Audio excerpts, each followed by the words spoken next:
either new to prepping and survivalism or beginning to think about the importance of prepping. And they've been asking me questions about the basics of setting things up, starting. So I have this Red Cross video from a Prepare You class that I took a long time ago that awesomely describes beginning preparedness.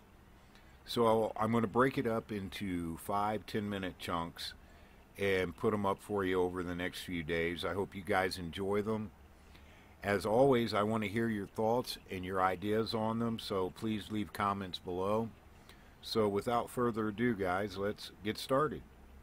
Making the microphone echo. I'm going to stand back a little bit. Okay. I don't know how to turn them on. Sorry. Oh, that's okay.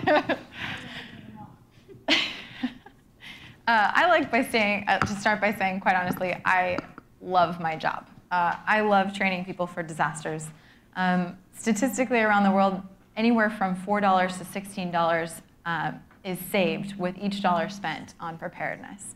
Preparedness saves lives and property. It makes a huge difference in determining how quickly your life gets back to normal after the disaster. And I really do love what I do. So thank you for your time. Thank you for coming out. I really will do my best to make sure you get the most out of this possible, and we will move right along. So I'm here because disasters, unfortunately, do happen. Does anybody recognize some of these images? Right? Katrina, tsunami, earthquake, wildfires, even in Colorado. Unfortunately, California is prone to almost every type of natural disaster. You name it, we've got it, which means that there's a lot that we need to be prepared for, right? We use a survey given to us by the U.S. Geological Survey to kind of help us in that planning process, to get started thinking about the kind of things that could happen here. So while we know that there's an earthquake, we know that there's home fires, we know there's a lot going on. So I'm going to take you through a video real quick. It's a little bit intimidating at first. It's meant to give you that hypothetical scenario, but we use all of that information to get us started on that preparedness side of things.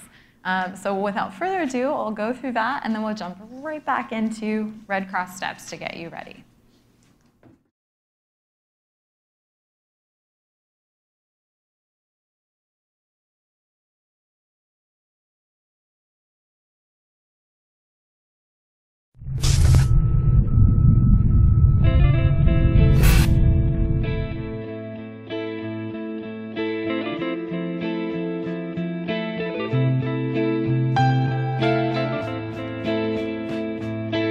It's a sunny morning in Southern California.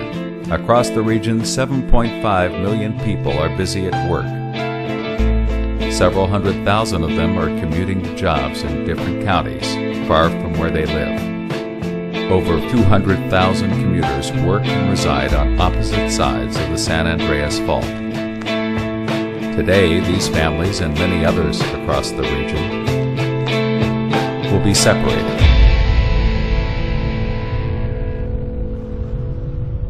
1,800 people will die. 53,000 people will be injured. And $213 billion in damage will occur. It's 10 a.m. The largest earthquake to hit Southern California in modern times has just begun.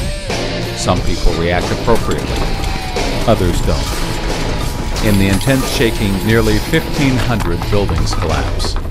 Infrastructure is severely compromised, and 300,000 buildings suffer significant damage. The rupture travels 200 miles northwest along the San Andreas Fault, violent shaking lasting as long as 2 minutes in some areas. Finally, the earthquake is over. Many of the lifelines of Southern California have been disrupted. A large number of people are trapped in collapsed buildings. Over 1,600 fires start, some turning into super conflagrations. Millions of people are trying to use their phones, causing the system to become overloaded. In the months ahead, there will be tens of thousands of aftershocks. Residents will struggle to recover from the earthquake. There will be no water for weeks or months, and no electricity. Traveling from point to point within the city will be extremely difficult, and 255,000 people will be displaced from their homes. We are all in this together. We will suffer the consequences if we don't do our part right now. How quickly life gets back to normal after this disaster is up to you and those around you. Your level of personal preparedness will determine your quality of life after the quake. It's a good idea to have a fire extinguisher, a first aid kit, and enough water for each person in your household to have at least 1 gallon of water a day for 3 days. Have an emergency plan. Decide now where you will meet your family after an earthquake. Make sure there's a person out of town you can contact to let your loved ones know that you're okay. Homeowners should be sure to bolt their house to its foundation. Consider whether earthquake insurance makes sense for you as part of your financial plan. Even if you're not a homeowner, you can secure your personal possessions against earthquake damage. Preparedness is not only for the home but also for business. Be sure that your company has emergency plans for a major earthquake. Empower yourself and your family. Be prepared.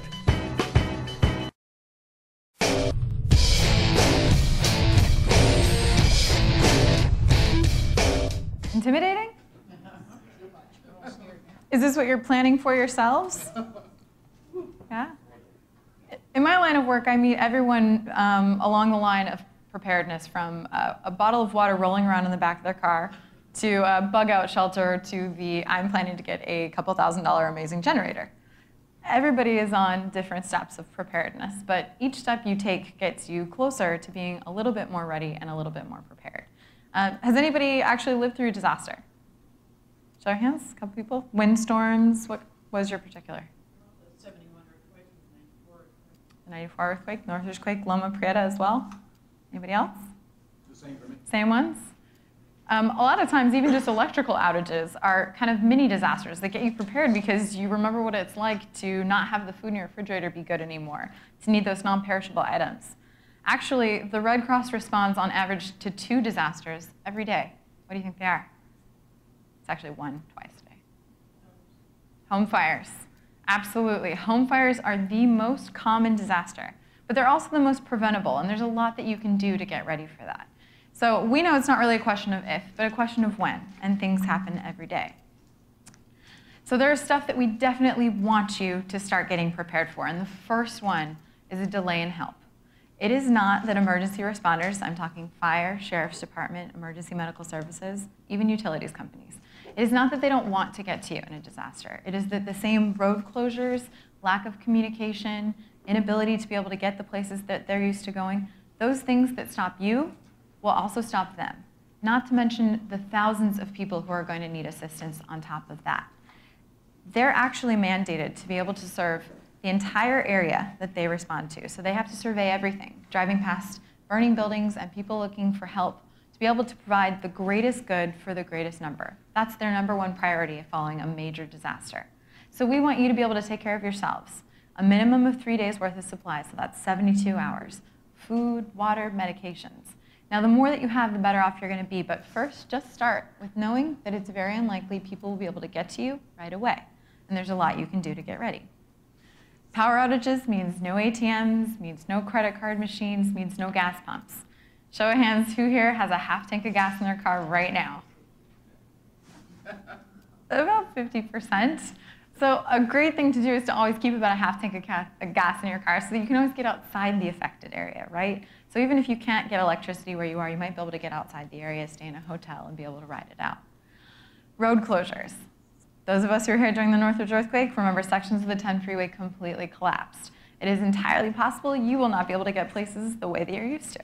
I keep free copies of AAA maps in the back of my car in case my GPS isn't working and I'm somewhere in Los Angeles I don't know how to get out of. Property damage. The most common property damage for most people after an earthquake is their chimneys or structures pulling away from the actual home, which means you might have to live in a shelter. The Red Cross is mandated to provide shelters after a disaster. It's what we do. And we provide them to anyone who needs one. But a shelter is a place for you to stay, a couple of warm meals. It's not like home.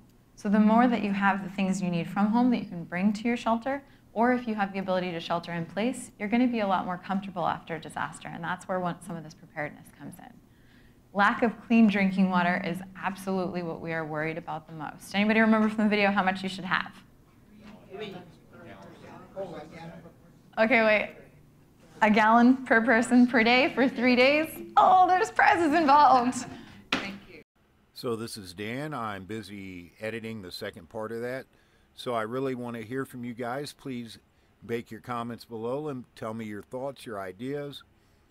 If you really like these videos, please hit the subscribe button and the thumbs up. It helps me out a lot knowing that I'm putting out the kind of content that you want to watch. Till next time, this is Dan. Take care of each other.